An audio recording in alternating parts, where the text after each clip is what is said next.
যখন সকল মানবজাতি কবরবাসী হয়ে যাবে এবং কিয়ামতের দিন আবার কিয়ামতের মাঠে জীবিত করা হবে, তখন জান্নাতে যাওয়ার আগে সবাইকে পার হতে হবে এক ভয়ঙ্কর সেতু। এই সেতুই হলো পুল সিরাত, যা চুলের চেয়েও পাতলা এবং তরবারের চেয়েও ধারালো। ভয়ঙ্কর এই পুল সিরাত সেতুর রহস্য নিয়ে বিস্তারিত থাকছে ডেস্ক রিপোর্টে।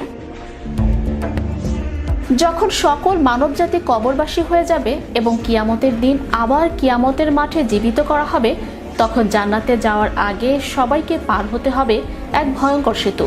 সেই সেতুই হলো পুল সিরাত, যা চুলের চেয়েও পাতলা এবং তরবারের চেয়েও ধারালো।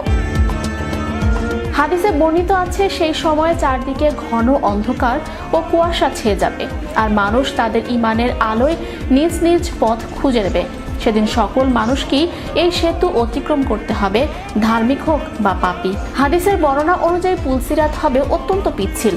রাসূলুল্লাহ সাল্লাল্লাহু আলাইহি সাল্লাম এই সেতুর বর্ণনা দিতে গিয়ে বলেছেন, এটি চুলের চেয়েও সূক্ষ্ম এবং তরবারির চেয়েও ধারালো হবে।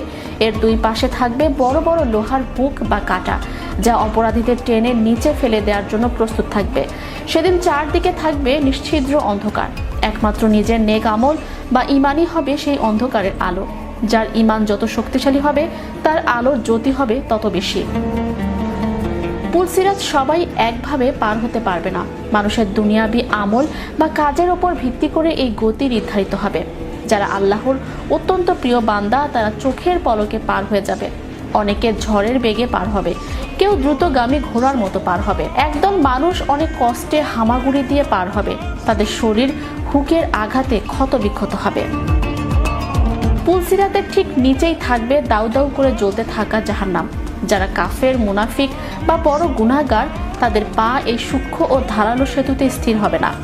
তারা সেখানে হোঁচট খাবে এবং নিচের আগুনের গহ্বরে নিক্ষিপ্ত হবে। পবিত্র কোরআনে বলা হয়েছে, তোমাদের প্রত্যেককেই তা অতিক্রম করতে হবে। এটি আল্লাহর এক চূড়ান্ত ফয়সালা।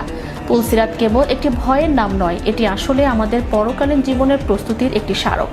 দুনিয়ার জীবনে আমরা যদি আল্লাহর হুকুম এবং রাসূল সাল্লাল্লাহু আলাইহি সাল্লামের সুন্নাহ অনুযায়ী সিরাত আল মুস্তাকিমে চলতে পারি, তবেই সেই ভয়ঙ্কর দিনে পুল সিরাত হবে আমাদের জন্য বাতাসের মতো সহজ। আমাদের মনে রাখা উচিত, পরকালে সেই সেতু আমাদের দুনিয়ার জীবন দিয়েই নির্মিত হচ্ছে।